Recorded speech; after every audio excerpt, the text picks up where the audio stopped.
Okay, hello everybody. We're just going to give everyone a few minutes to hop on and join us. I am so excited about this week's summer camp. I am obsessed with Cindy Machado Flippin. You can call her Cindy Mac. You can call her Flippin Machado, whatever you want to call her. She's just amazing. So I'll wait for y'all to get on. I hope that y'all had an amazing Father's Day. Let me tell you about my Father's Day. This will make you laugh, Cindy. So this was my morning. So my husband yesterday, I'm on the keto diet, which I just told you about. And anyway, so his restaurant, he made a keto cookie dough, which is like life-changing. So he made this and they launched it yesterday. And of course it like sold out. And so his plan was to not work today, but super early in the morning, he's like, we have to go in. So of course I'm like, you can't work on Father's Day. Let me come in and I'll help you. And so when I come in and help him, like we have to bring the whole circus with us. So it's all three kids. Like we have Reagan in a shopping cart, like she's sitting in a Walmart shopping cart and I'm like helping him.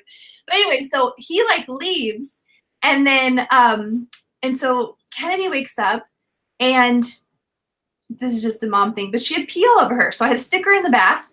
And then Reagan had poop all over her, had a sticker in the bath, and then Reagan decides to poop in the bath. And so I was like, I need Mother's Day today. So that was my morning. Oh, no. I know that might be TMI for some of you, but some of you that are moms, you're like, I so agree. No, I need to hear that because I already have, great respect for moms who, just in general, not even running a business. I can't imagine. So. Well, and you've got a dog. I sometimes feel like at some stages, dogs are like children. So. Well, in the early stages, but Cooper's easy. Yeah. Early days it was hard. Well, it's been 2 minutes in, so I think we should get started. I see people are on. So welcome, everyone. I hope that you had a fantastic Father's Day. Hopefully you barbecued or did something fun. We had Greek food, and it was delightful. It was amazing. But tonight we have a very special guest, and Cindy is someone who was significant in my Mary Kay journey. And I don't even think I've ever really shared this with you, Cindy, but Cindy and I were a part of the Pearl Seminar together. And Pearl Seminar, if you're not familiar with the Pearl Seminar, it was a seminar that dissolved probably 2 years ago now, I think. Mm-hmm. And I shouldn't say dissolved, they just wanted to bring everyone together. And so they took everyone from Pearl and kind of put us in different groups. And now you're in Diamond, right, Cindy? And I'm in Ruby. But there was something magical about Pearl. And if you were a Pearl, you know this. Like the Pearl Seminar was the best. But anyway, so as I was growing up in my Mary Kay journey and literally growing up as a woman in Mary Kay, because I started when I was 20, Cindy Machado Flippin was someone that I heard from often. And so in the beginning, she would mentor me from afar because she had no idea who I was. And she was a top director, $1 million director. And then as I became a trip director, that's when I got to know Cindy a little bit better. And then those of you that were at my retreat in the fall, we were so honored to have her there. And gosh, what an impact you made at our retreat. So thank you again for coming. But I'm excited for you guys to just hear her brain. And I have my notepad ready, so hopefully you do too. But she is brilliance on legs. And I'm just going to pull up her accolades here so I can read it to you. So Cindy Machado Flippin began her career in 1990 while waitressing and studying music in South Florida. She relocated to New Jersey in 1995, where she built her $1 million organization. And now she lives in Austin, Texas, which I need to come see you. Like, that's only 2 hours away. I need to come visit you. Maybe I'll just leave everyone and I'll come. Yes. Oh, we have fun. Her journey has included personal accomplishments such as the National Court of Sales 9 times, which means that she sold you guys $40,000 in a year. The National Court of Sharing 2 times. She's been a triple star director 2 times and a double star 5 times. In the past 15 years, she's led her unit ranging from the $450,000 unit club all the way up to the $1 million club. That's a total of over $11 million in retail sales. So like I said, we are with Brilliance. You need to take notes. And how many, I'm going to read your trips, just kidding. I was going to say, how many trips has it been? You've probably lost count. This will be 16, I think. 16 trips. That's crazy. Okay, ranking them as the #1 unit in New Jersey 7 times, top 10 in the Pearl Division 11 times, #1 in 2014, and top 10 nationwide 3 times. Cindy was nominated by her peers as the monthly Go Give winner in October of 2003, the most coveted award in all of Mary Kay. In her 27-year career, she has been awarded. So Cindy, how old were you when you started Mary Kay? Can I ask that question? 22. 22 years old. And this is my 28th Mary Kay anniversary, June. Easy. Okay, so you guys, pause button really quick for those of you that are 19, 20, 21, because I know that you're here. Like, this is all Cindy has known. Like, literally, just like me, she grew up in Mary Kay and created a lifestyle for herself. Like, Cindy was the boss babe before there was a boss babe. Okay, like she started the movement before there was a hashtag. And so I want you to keep that in mind as she's speaking tonight, because I really do think that good things can be built fast, but when you build them to last, like Cindy does, that's such a difference. You know, we always see things pop up here and there, but what I love about our Mary Kay business, you guys, is that it's built to last. When was the last time that you saw someone who started a career in their 20s that could say 27 years later that they had a solid customer base, a solid unit, a solid trip director of Mary Kay? Like, to me, that impresses me so much. Okay, unpause. All right. So in her 27-year career, she's been awarded 14 free cars, over 24 carats in diamonds, and $4,200 in cash each year instead of jewelry the last 13 years. That is a lot of money, as well as all expenses paid trips with her husband to Rome 3 times. So she knows all the local spots, as well as a cruise to Greece twice, Hawaii 3 times, Spain, the Canary Islands. Some of you are like, where is that? Prague, Germany, Sweden, Denmark, Monaco, Provence, London, and Paris, an Alaskan cruise in China where they celebrated Mary Kay's 50th anniversary on the Great Wall. And then she'll be headed to Argentina soon. Cindy, I didn't know this, Cindy. Cindy has been featured in Oprah magazine. It was just an ad. Well, I mean, but still, like, Oprah's fingertips probably touched the page you wrote. Insane. Okay. Training and promotional videos and CDs for the sales force. In April 2015, her story was featured in Mary Kay's Applause magazine. Cindy's mission is to bring freedom to women, financial freedom, freedom from past mistakes, and freedom from generational strongholds. Please welcome my friend from Austin, Texas, Executive Senior Sales Director, Cindy Mack. Yay! Well, hello. Okay. So are you shifting, or you're on my main screen? So I want to make sure you can hear me. Yeah, you are on the main screen now. I just changed it to you. Oh, okay. All right. So, because I can't see me at all, and that's hard because I don't want to look like a crazy person. But anyway, that's fine.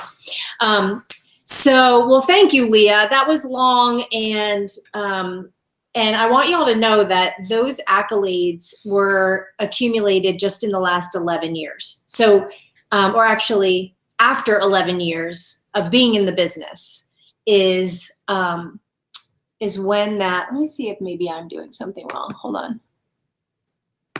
Oh, no. No, you're totally fine. You're fine. Am I fine? Okay. All right, good. Yep. Okay. Sorry. So my first 11 years in the business, I didn't have a unit club or a Cadillac. And so if that doesn't give you hope, what I love in this journey is that you're able to grow at your pace. That's just that's just where I was and who I was those first 11 years. I was 22. In my 20s, I always make a joke that they're a blur. They really are a blur. What I always knew was Mary Kay kept me centered. And so I always loved that feeling of being in that environment. And I always really felt that that was my true environment, where who I really was, but yet I was drawn into the world and wanting approval so badly in all of the day-to-day stuff that I was caught up in, that I would lose my focus constantly. And so that was really the first 11 years until finally I don't know if you've ever been there, but I had turned 30. And so now I was approaching 31 and I was going, you know what? I can't live like this anymore. And that's when I made some changes, big changes. And, so I was going to share tonight some of the things that have always served me well, those changes that I made back then, but really in any turning point in my career, I made some of these significant changes, but just something told me that I'm supposed to talk to you guys about team building. So I'm going to talk to you about team building. And I think for a few reasons, One is I never felt like I was a great recruiter. I love selling this product. Love it. And I think the reason why I love it is I love the cash. I love what it does to people's skin, and it's easy. It's fun. You know, you can go home with cash in hand and you feel like, yes, it's a great victory business wise, but it's a great victory because those people that I sell the product to, skincare, end up being people that I have a relationship with and I get to know. And it's like, I just had this cool party on Friday night. And it was just, I love these people. It was just such a great group. And so I loved the selling, but my team building was not good. And the reason why was because team building is intentional, and you're still selling, you're selling the opportunity, and selling is just really sharing what you believe in. And I believed in the opportunity, but the thing with team building is that it takes a different kind of trust. There's a certain trust that you need to have when you are selling the product and gaining customers. There's a trust you have to have with your client for them to not only buy from you that once, that's easy, but when they repeat and keep buying from you, then that says a lot about your customer service and how they see you as a competent consultant, right? Well, there's a different kind of trust that you develop when you're team building. And so this was something that I thought, okay, this has to be more intentional. And because, people look at ordering the starter kit, as much as we think it's like, come on, it's $100. People don't, and I don't know if you remember, I don't really remember. My association and relationship with money is probably not the best, because I'm always like, you can get $100 anytime. I just always feel like it always comes. There's always more. But, so we make light of it and we're thinking, oh, it's just $100. Well, no, people are really thinking about this, and they don't think of it as just a $100 kit. They're thinking, no, like if I say that I'm going to do this. And so I started realizing, you know what? I need to be intentional in the way that I team build. I need to also think about, who am I recruiting? How am I recruiting them? And then where is it going to go from there? This is a relationship that I know Ari Hathaway says oftentimes about team building. She says, when you want to, I add them on the team and then they're part of our family. And then she says that, she thinks about moving to directorship as kind of like courting and dating. And then when you become a director, we're married. I don't believe in divorce, So this whole process really is, bringing people onto something that's a big deal. So, but let's not overcomplicate it. And let's not think that it's hard. It's not hard. It's a different approach. It's a more intentional focus and direction that you are going in when you talk to somebody about this opportunity. Okay, so I broke it down into some steps. And so let me kind of give you when I started team building, I realized, oh my gosh, this is so much easier than I thought. And why didn't I ask before?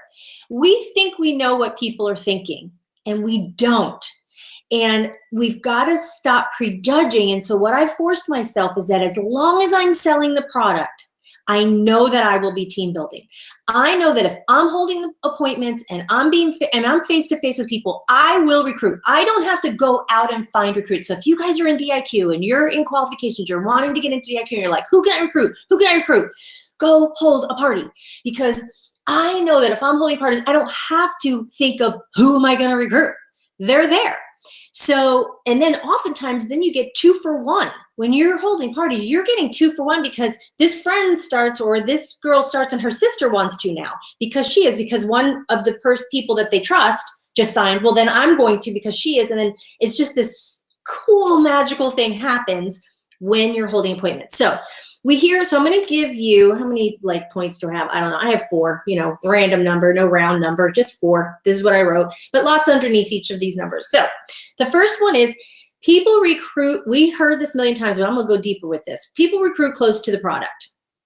What does that mean exactly? Well, the product, it evokes feelings and connection to you and to the opportunity.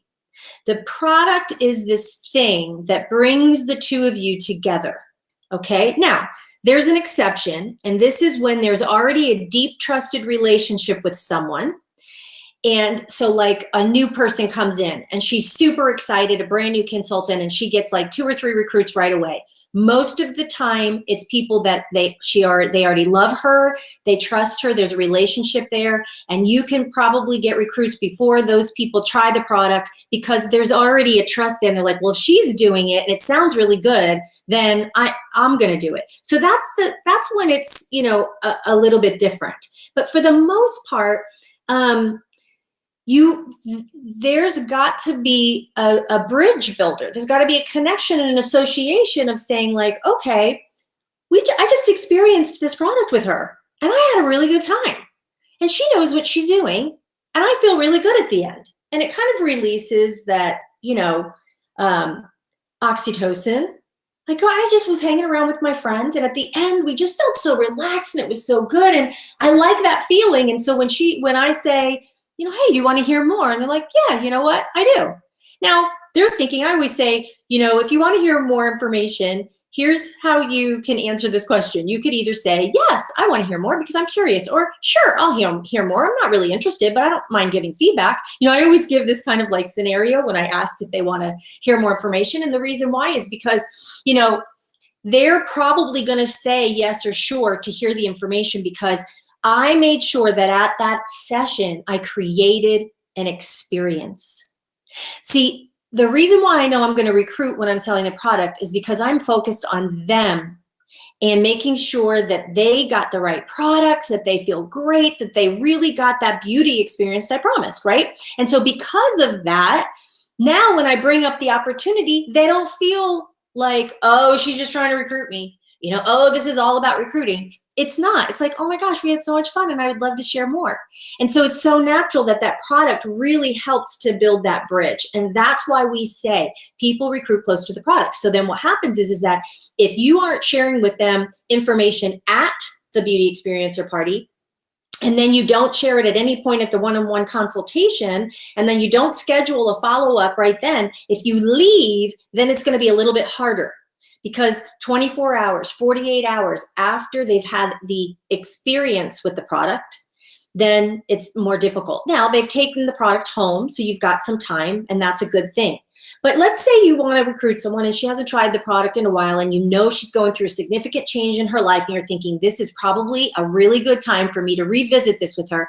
Then you revisit it with the product because then it brings back, it reminds her, oxytocin reminds her of that wonderful experience. She's feeling good and she associates how she feels about as far as what she's going to be offering to people through the opportunity. If she were to be a consultant, oh yeah, that's right. Wow, this feels good. You know what? I bet you my sister, blah, blah, blah. They start to think of who they would sell to. So that's why we always say people recruit close to the product. Okay. Number 2, today specifically, millennials, let's talk. Things are changing, but women are women. But let's just talk about those of you who are millennials and you are now going to be our future. You're our future consumers. You're our future builders of the American dream. And so this is what millennials are looking for. They are really, what's very important to them is purpose and development. They want to be able to one, have a purpose and meaning behind their work. This generation, bigger than any other generation, they want to do something that has meaning. So there are more disengaged millennials in corporate America right now than any other generation that they've seen. Not only are they not engaged, but there are many that are disengaged. So that means they've just checked out. And so they're saying that 40 to 50% of them are happy. And it is mainly because 1, they don't feel like their job has a purpose. And 2, they want to grow. They actually, this generation literally wants mentors and coaches. They don't want a boss telling them what to do.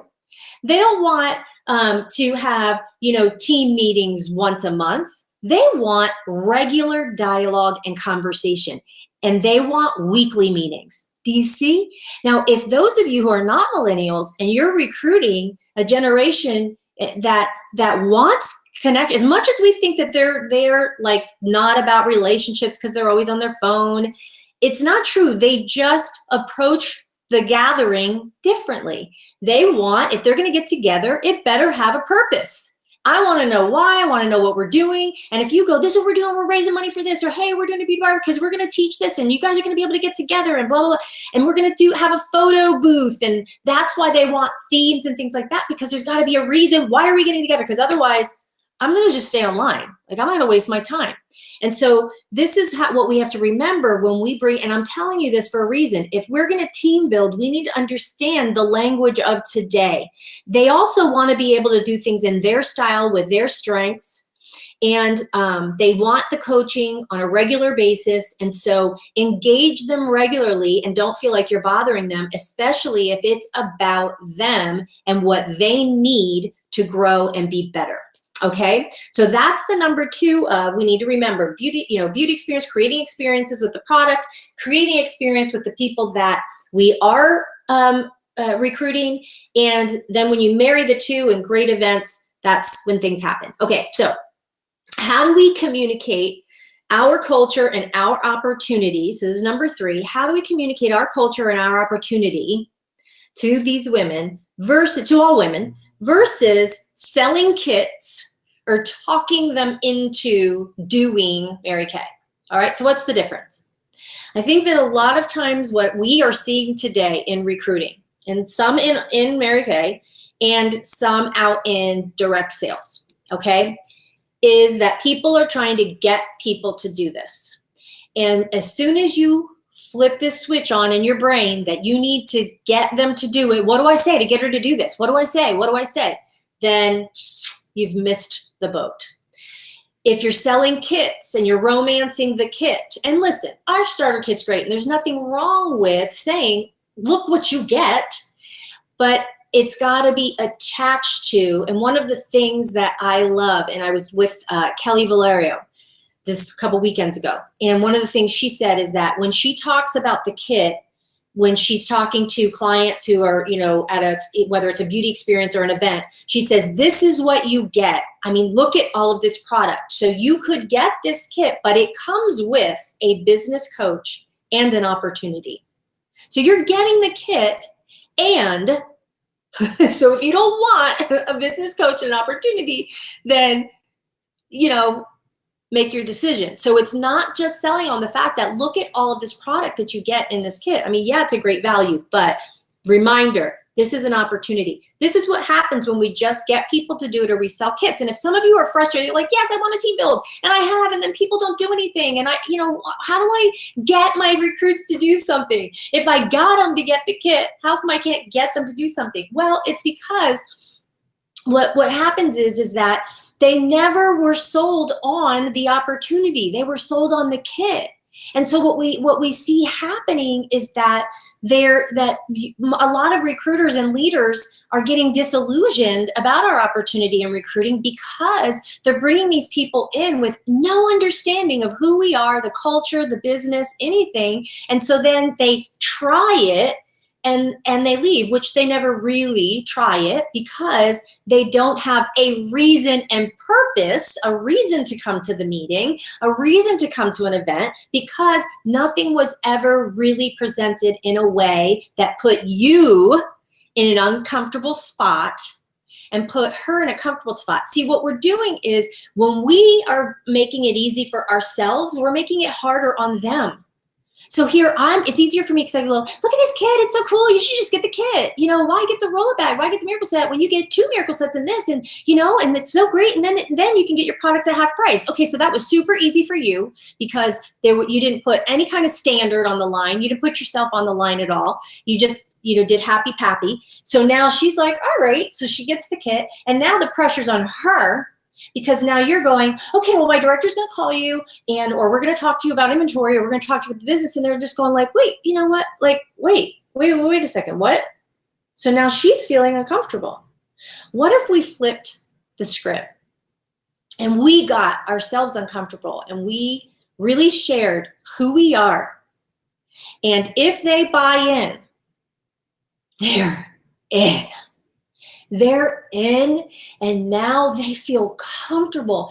They feel excited. They feel safe, and the pressure isn't on them because now they're going, you know what? I love what you said, and whatever you say, like if that's the way I should do it, then great. Or all right, I'll come. Like they are all in because you put yourself on the line. You were vulnerable. And so do you see the difference? How you making yourself feel comfortable makes them uncomfortable. People who don't want to be pushy, I always think of this all the time, is like the people who don't want to be pushy end up coming across pushy because the wording is so non-authentic and too direct or, too either salesy instead of really taking the time, being patient, think out your words. It may take a few texts, a few conversations before the person says yes to the beauty experience or yes to something. So you do it slowly, patiently, but then they come around instead of trying to get them to say yes on the spot. Okay, so I hope this is okay, thank you. All right, so part of this, all right, so how do we communicate this? It starts with how you're booking. All right, so the first, let's get rid of the old school direct sales lingo. Things have changed. And I love that, Tina France and April Hutchinson, and they really got on board with this beauty experience. And if you guys have not jumped into this, it has radically changed. I love my beauty experience. I love it. And I took elements of theirs. I'm doing exactly the same as them, but it is pretty much that concept of we are gathering for a reason. It's not just a home party thing. Okay, so it starts with the booking. Get rid of the lingo. We've started with the beauty experience and the packages, but instead of parties and hostess program. Okay, I don't say hostess program anymore, so I would suggest that you I've never liked that phraseology anyway, because I was never one that wanted to be a hostess, so I always thought hostess program just sounds like my mom's, Mary Kay. So I just really like saying that we have these packages, and when you have a gathering with your friends, you get a gift card.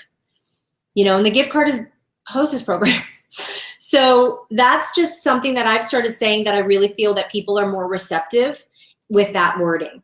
So let's take a step further. So now let's customize the experience in a relaxed environment. So now we've got this beauty experience and we're giving them these packages they can choose from, and they get a gift card with each package.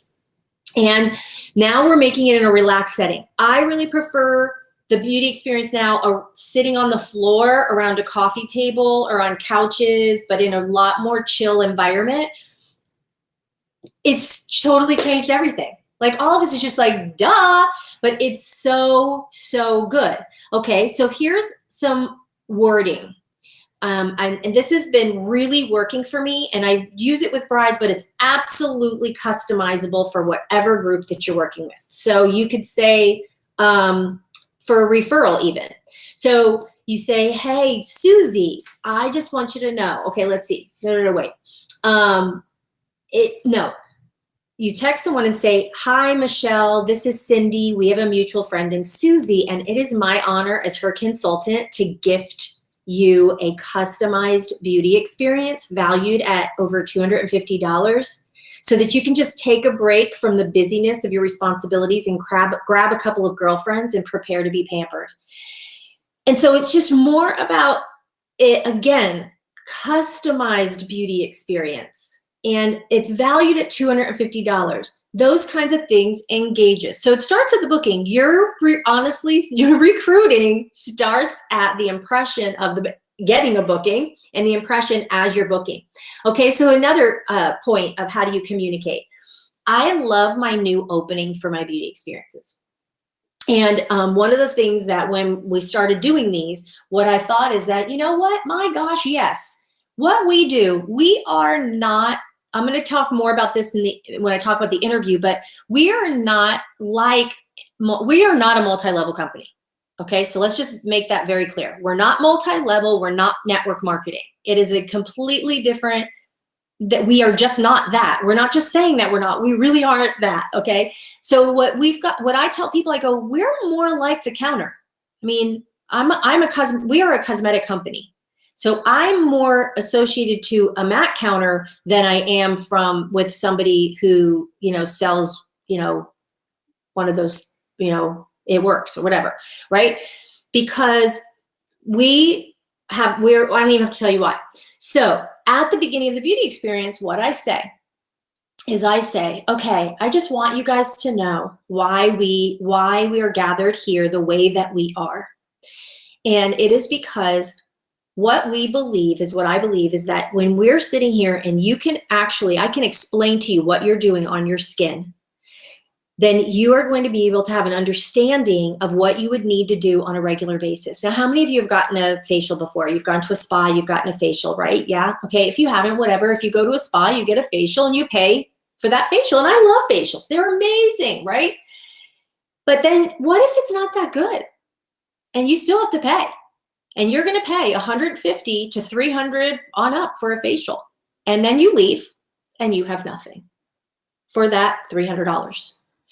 I would much rather use these spa quality products, the same quality of what you're going to get at a spa, and you experience them today. You learn about your own skin and what you need, and it's free. And then if you choose to spend any money at all, you get to go home with something. Doesn't that make more sense? And they're like, yes, thank you. I'm building trust. Every layer of this beauty experience is about building trust, because when I present the opportunity, I want them to be engaged. And so I want to explain up front why we do what we do.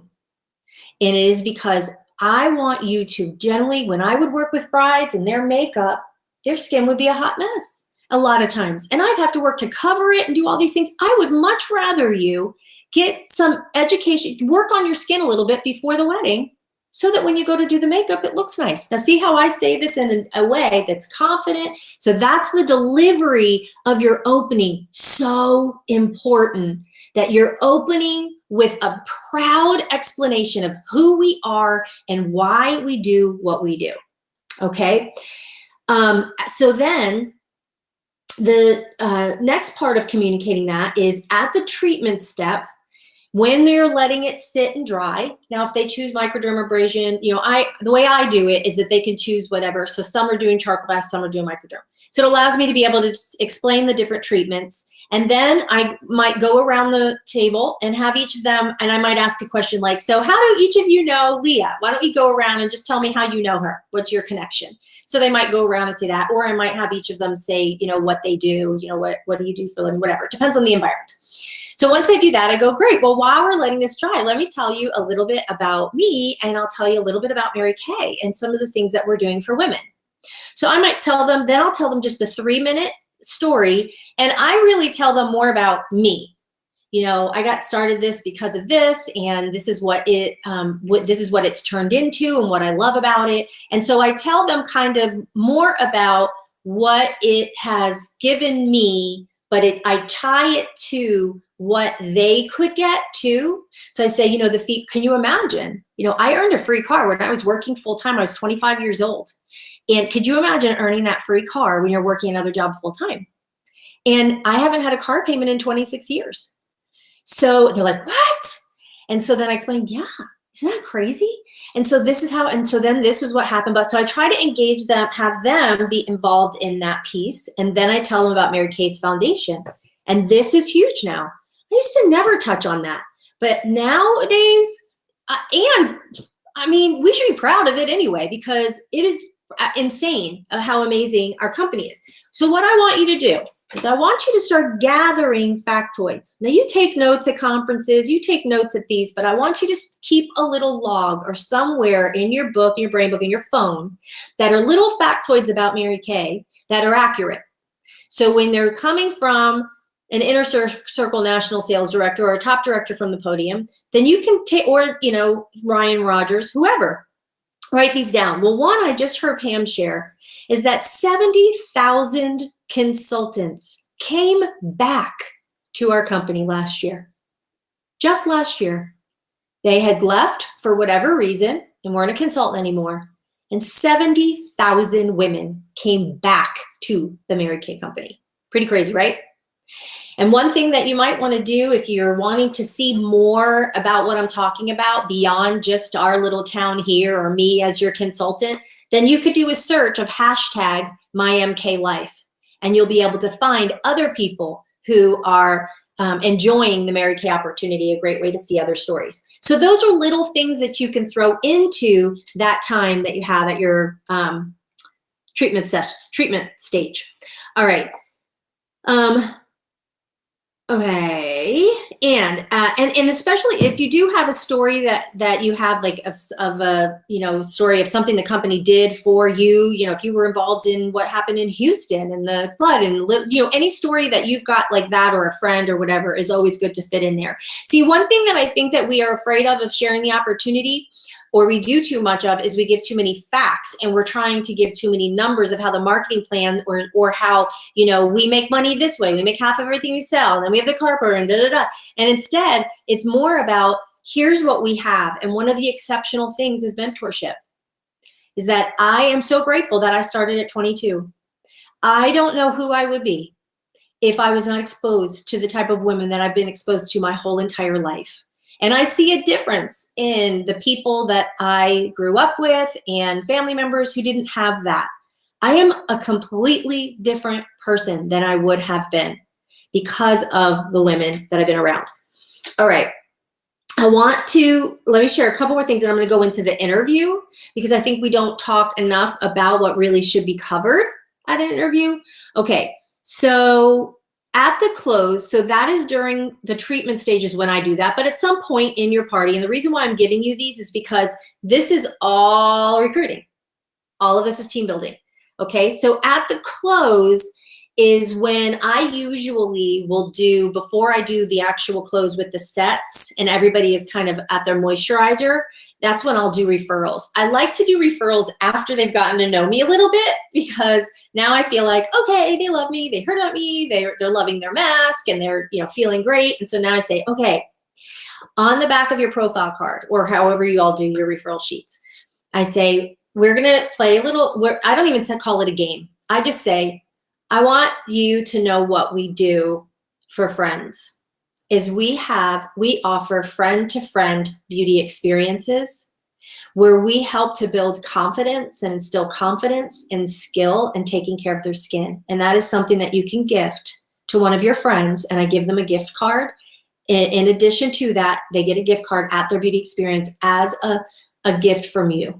And it's a friend-to-friend beauty experience that only women can understand and enjoy, and that's why we give it. And so, I mean, when you say it that way, and that is something that I took from Roya Matis, and just phraseology that you're more expressing it about, again, an experience. And then they go, oh, that sounds so good. And then they write. So again, it's grabbing some of this wording. Okay, so let's talk about the interview. And I think we shy away and we feel like, okay, so I do this beauty experience, I had a great time, and then you go, I didn't ask anyone, I didn't pick anyone, or I didn't really share the marketing. But you know what I feel? This is what I say to my consultants. If you had fun and you connected with them with the product, you shared the marketing, because that's what we do.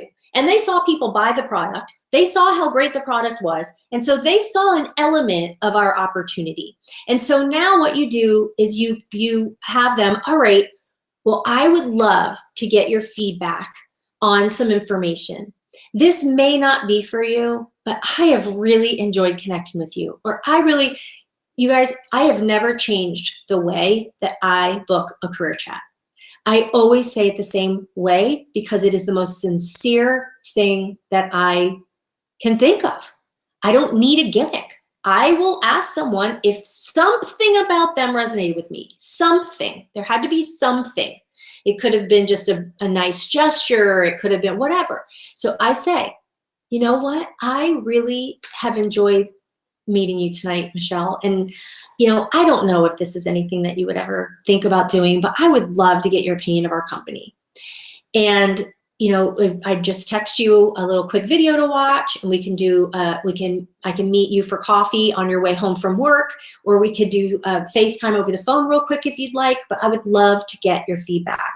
And they're like, yeah, sure. When you change the tone of your voice and you make yourself, I am humbled, but not wimpy. I am complimenting you sincerely, but I'm not apologetic or asking you to do something that I think is just such a, oh my gosh, it's not that big of a deal. So when you're authentically talking to someone to say, I don't know what it is, like, I just think you need to look at this. I mean, it may not be for you, but I just really think it would be worth your time looking at this.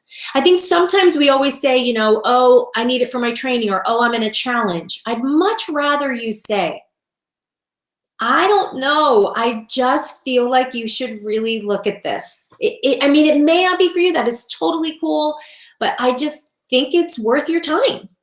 And they'll be like, okay. I mean, gosh, can you imagine someone saying that to you instead of like, I'm in a challenge, will you help me?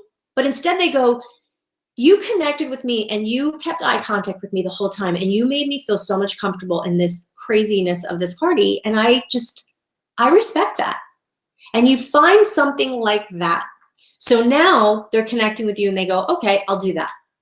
So in your career chat or in your conversation in the opening, it's all about diffuse. Let's just talk.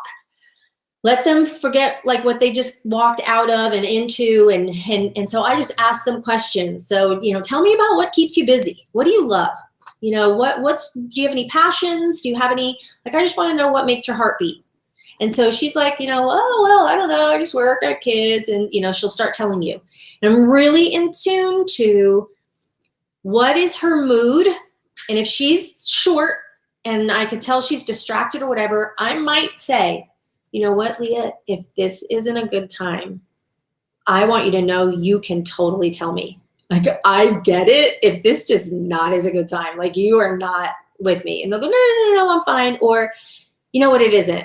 I'll go, I totally understand that. That is fine. And you want to say it in a way that's like, I get it. Because if I'm not, present, it's annoying. So I don't want to be annoying. I totally get it. So you want to find that out first. But if they're attentive and they're listening, or they go, no, I will say, okay, great. Well, tell me about you. I want to know about you. And so then you ask them questions. I think we get through that part too fast. That right there is the longest part of my career chat. I will spend time and I'll ask them questions. Really? When did you move there? Oh my gosh, I knew someone that da-da-da-da. Or where did you go to school? Oh my gosh, da-da-da-da-da. And I'll try to ask more questions, or I've never been out there, or what made you move here? Relax as if you are gold digging. You're just trying to find out more, and you're genuinely interested. And I'm like asking. So now, not only do you have information, but now she's relaxed. She got her mind off of whatever it was she was thinking about. Now her mind is on you. You cared enough to continue the conversation and not just get surface information from her. You actually heard what she was saying and repeated it back and found even more to find out, maybe even things she never thought about you were asking. And so now you've got her attention.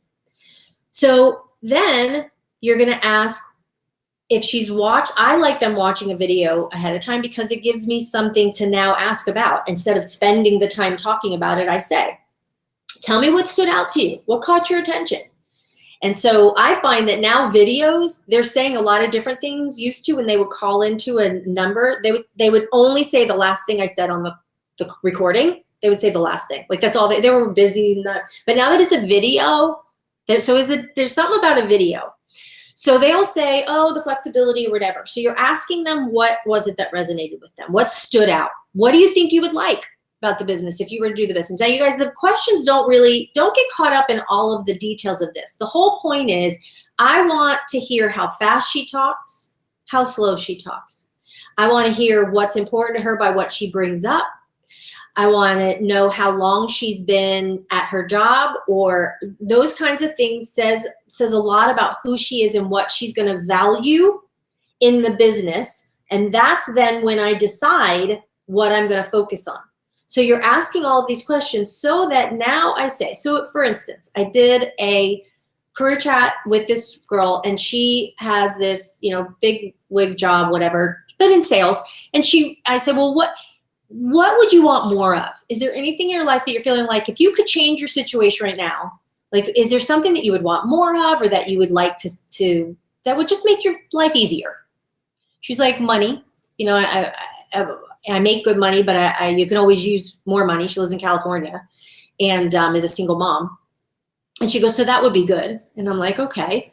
And she said, and I said, all right.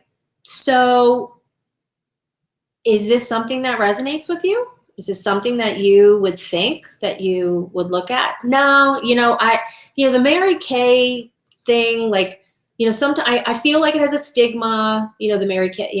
And I said, yeah. I said, I felt that way when I first started. I get that. I said, you know what? There are so many companies that have popped up now, and they went the whole like internet, the social media and all this stuff. And I said, and you know what we're finding that our company is on the rise because people are starting to realize that all along that we're steady Eddie, that we care about people. And what Mary Kay has done in this culture is that she develops people. She did it for people. Her standards are high, and the mentorship and the quality of people that are in this company are unbelievable. So as I started to say this, so that diffused. The next piece of it, because now what personality do you think that she was? What do you think, Leah? Yes. So she's a D. And so you can't tell a D what to do and you can't push them to make a decision. So I said, you know what? I totally understand you looking at this and thinking, why would I do Mary Kay? I'm in sales. It's a very sexy job. I get that. I said, and you're good at what you do. And just from this conversation, one thing that I would ask you is, do you have the opportunity to invest in other people and pass what you have on in your strengths, pass it on? Are you able to use your strengths to help other people rise like you have risen, where you can make a difference in other people's lives like that? And who's pouring into you? Do you have mentors and people that are investing in you and your growth? Because what this would afford you in being able to travel all over the country to be able to mentor and coach women, it's a feeling that I can't even describe, and that I really think that you would enjoy, because where are you going to be in 5-10 years? What will you have left? Because let me tell you, as now at my age, you start to look back and you think, okay, so you made some good money, 10 years, your kid's grown. Now what? Now what? What have you left? What do you have? What have you built that's yours? You're making other people money.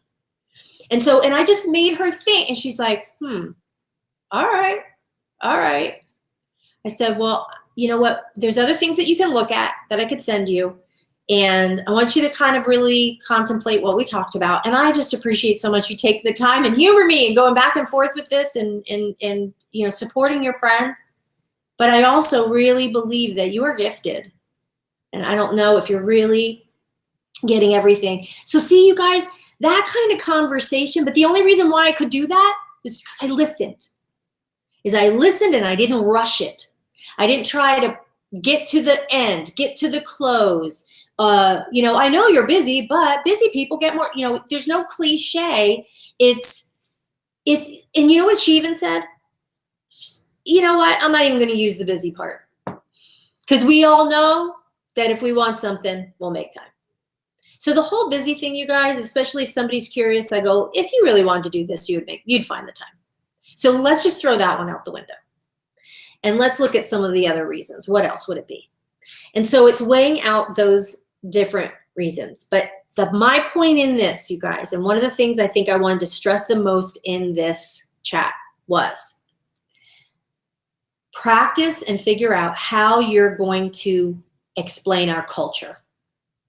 What words are you going to work on and become really good at explaining our culture? Because we can't go, oh my gosh, it's just so wonderful and it's so great and the people are so wonderful and it's just so awesome and it's a fit. No, there's got to be picture words. There's got to be story words to be able to explain our culture.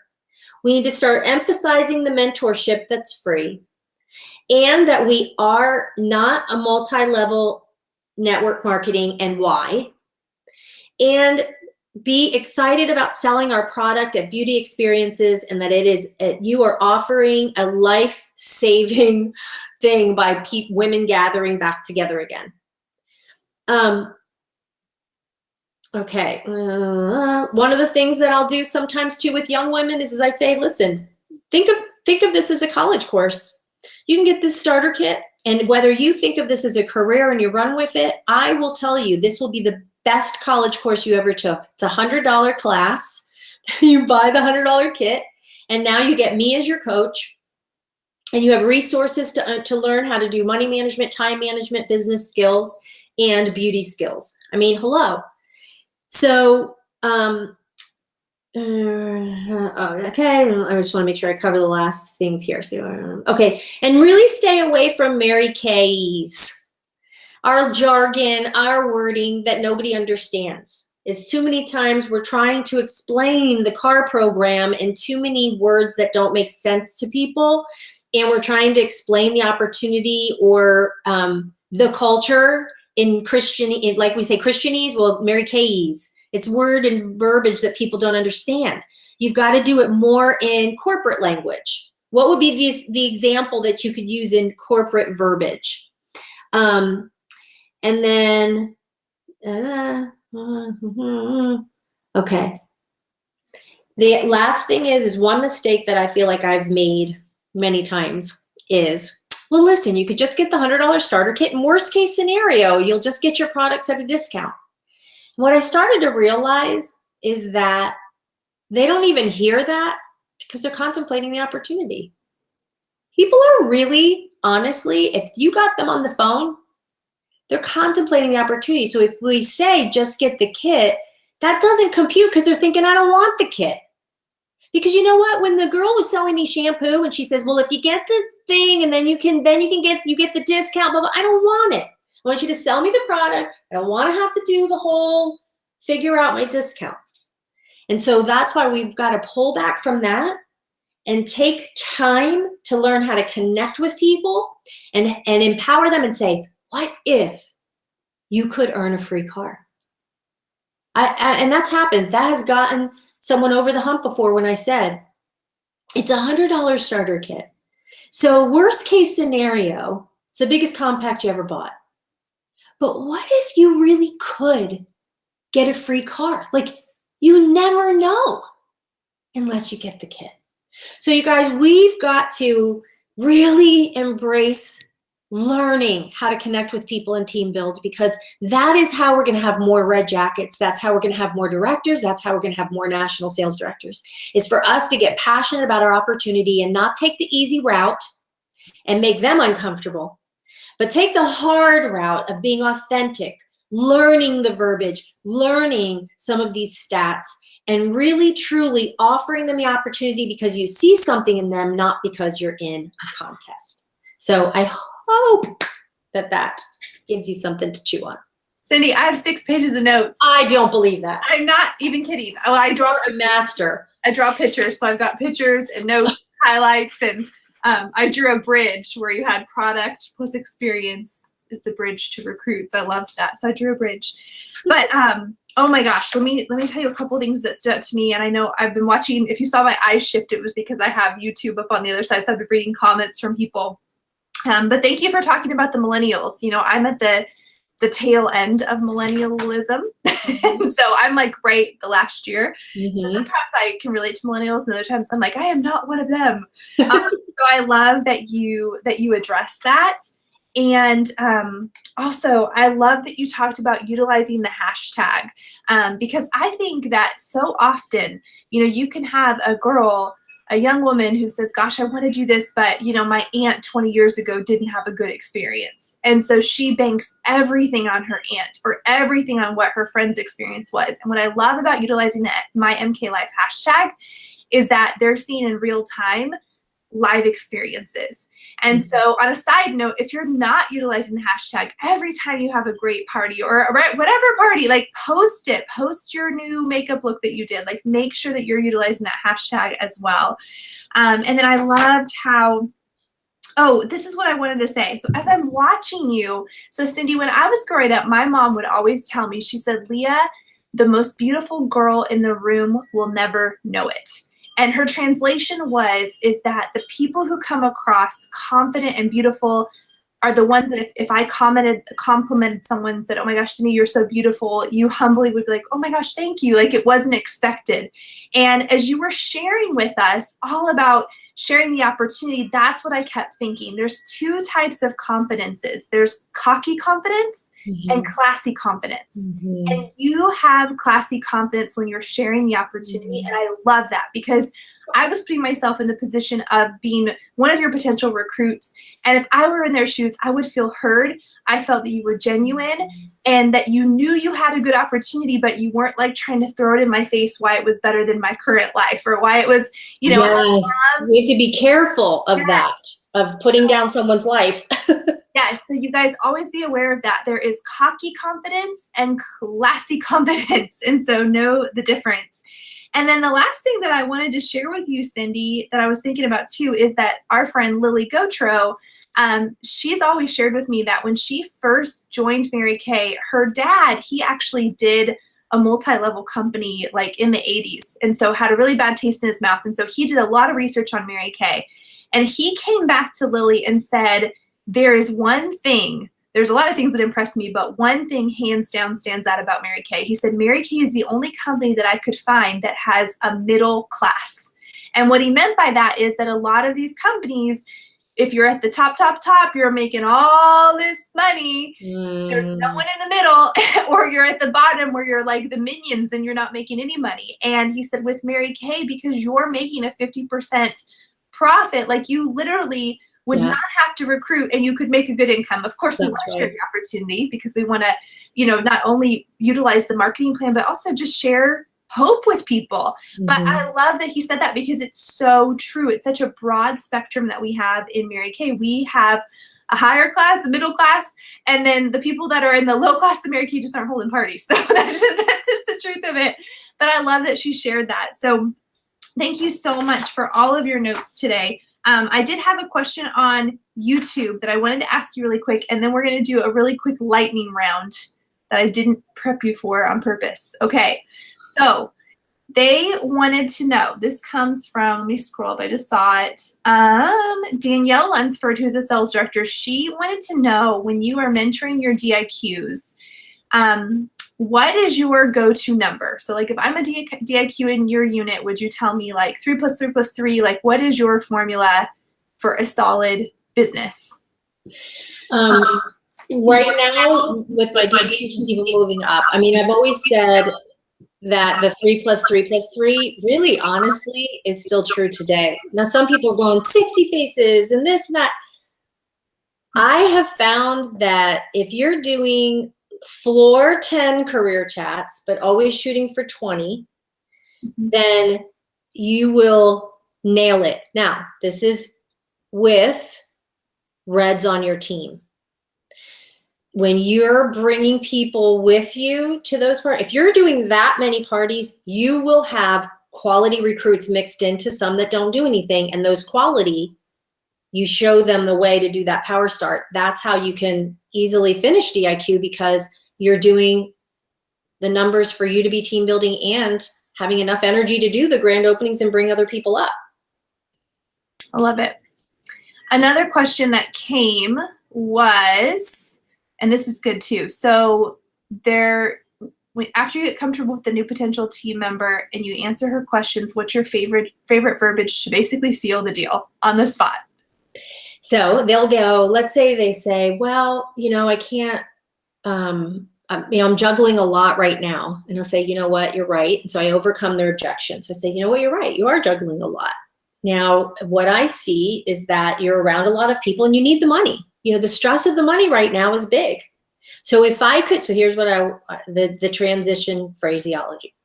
If I could show you how to get what you want and how to work through that situation and still keep what you value, not lose it, would you be open to doing this and at least giving it a shot? So that transition phrase of, if I could show you, would it be something that you'd want to try? And they say, yeah, I think so. Or, well, I still have to think about it. And I go, okay, well, if you have to think about it, I want to ask you, so tell me, what do you think you would be thinking about? Are there some things I didn't cover? Or is it more that you'll be feeling about it? Like, oh, could I really do this? Like, who would I sell to? What are they gonna think? You know, would I be any good at it? And they're like, yeah, more like that. Well, you know what? That's more feelings. And those are all questions that if you walk away and you feel about it, you're not gonna come back with answers because you can't. Those are things that you're gonna have to experience and be okay. So if the crucial, like, worst case scenario you can live with, then you probably should just get the kit. Love it. Love it. Okay, Cindy, are you ready for the lightning round? Okay. I think so. Five questions with fast answers. Oh my gosh. Okay. Question 1, what's currently on your goal poster? Pam, Leah, and Julia. For the Epic family. Epic next. Yes. That's my hashtag. I love it. I love it. And we want you there. Thank you. Okay. You're stranded on an island. You can only have one Mary Kay product. What is it? You know, it's always been the concealer highlighter, but now it's kind of, you know, I'm getting a little wrinkles. So mascara. Mascara. Okay. Love it. Well, stranded on a desert island, probably not. If I don't need mascara, maybe CC cream. I was going to say CC cream because that gives you moisturizer and coverage. This is true. This is true. Okay, CC cream. Okay, number 3. What has been your most embarrassing Mary Kay moment? Oh, I have so many. I really do. Does it have to just be one? You can share a few if you want, whatever you want to do. All right, well, one is, I don't know if I should share that one. You should share it. Okay, well, one is, oh my gosh, do you know Irving Foster? She's a top director. And when she debuted as a director, I was in my 20s and I was still singing some. And she asked me to sing at her director debut. And she told me the song, but like I was partying a lot. So like I really kind of I got the song wrong. And I sang Somewhere Over the Rainbow. And it was supposed to be like Rainbow Connection or something. And she lost her voice, so she couldn't really even tell me at her debut, had her director debut with all these people, that I was singing the wrong song. Yeah, let's see, what else? Well, embarrassing. Well, see, these are two, they're not necessarily embarrassing. It was just like so, yeah, I don't know if I could share all of these. Let's see, what else? I think that's enough. Okay. No, I'm trying to think of what else. Yeah. Okay. If Mary Kay were alive today, what would she want us to know? She was alive today. She would want us to know. I really think that she would be proud of the way that a lot of us that have been around a long time, and I'm going to get choked up, are really fighting to keep her standards and her legacy alive. That as things are starting to really shift and change, that it's stirring up in us a commitment more than ever to keep the integrity and the rich traditions of this company alive. And I think she'd also be really proud of the younger generation that is coming up that I think has her heart. I don't think that there's enough credit going out to some of the millennials and Gen Xers that are coming up that really do have Mary Kay's heart. Yeah. And I think she'd be really proud. I agree. Okay. Okay, this is a two-parter. I decided last week after I was talking to KT. So, part 1. If you could only tattoo one word to your body, I don't know if you have any tattoos, but if you could go and get a word, what word would you tattoo to your body? Wow.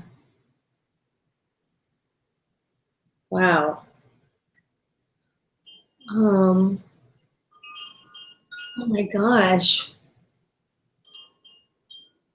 Now the mistake I would make, because I have one tattoo and it's my ex-husband's name, and it's a Hershey Kiss, because my name was Cindy Kiss when I first joined Mary Kay. And so I had a kiss tattooed on the back. So I was thinking flippin' awesome, but I don't know. That's my current husband's name, and that might not be good. So, I mean, I love him. I don't see anything happening, but I don't know. I guess it would be like something like, love, faith, hope, like something, I don't, because you said one word. Yeah, like what's your word? Like, how my word that, I have a lot of different words. Like I have courage right now, but. So right now your tattoo might be courage. Yeah, it might be. Okay. So part 2, now that I know you do have a tattoo, if you could get, like if you and I were to go to a tattoo parlor right now, what would you tattoo on your body? So you've like a tattoo thing going on right now. Well, I don't have a tattoo. My husband would literally kill me if I got a tattoo. I'd love a tattoo, but he has nothing against tattoos. His best friend is fully tatted. He just doesn't want his wife. I really want to get one on my wrist, but he's just like, no. Maybe when I'm in Inner Circle National, that's maybe he'll be like, yeah, you can do that now. Yeah.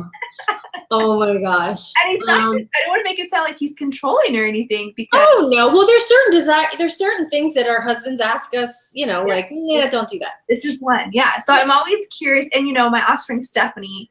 I love Stephanie. I know. So I'm always looking at her tattoos, like, tell me the story about that one. Tell me the story about that one. I don't really have I really don't have a desire to have one. No, you wouldn't like Winnie the Pooh on your butt or anything. Nah. No. It's just really, yeah. I mean, to go through that one hurt, the one that I got, and I mean, and it was a dare. So it kind of left and it's my ex, so it kind of left a little mark in me that like, I don't know that I really, and thank goodness I can't see it. Well, next time I see you, behind me, I'm going to see it. my lower back. Okay. And then, I had one more and I don't remember. I didn't write it down. I don't remember. If I did, it would probably be like, I like the ones like a little on the ankle, or like you said, like the wrist. Yes. I like those little, cute little spot, like little spot. Like I wouldn't mind a heart maybe on my bikini line in the front, something. Yes. Well, Cindy, thank you so much for tonight. And I just want to say to everyone that I know Cindy said a lot of awesome scripts on here, and I'm going to make this video available through Friday. And so what I'm going to ask is that we don't bombard her with messages or me. So please don't box her. Please don't email her. She loves you, but she's got to finish her national area. And so I think we all can agree, including myself. I'm even going to rewind the video and I'm going to write down and pause and write down and pause. And then maybe whoever does that first can share with everybody. But let's not bug Cindy about it. So I want to thank you, Cindy, so much for being our week 2 speaker for summer camp. You guys make sure that you join me next week, and we will see you then.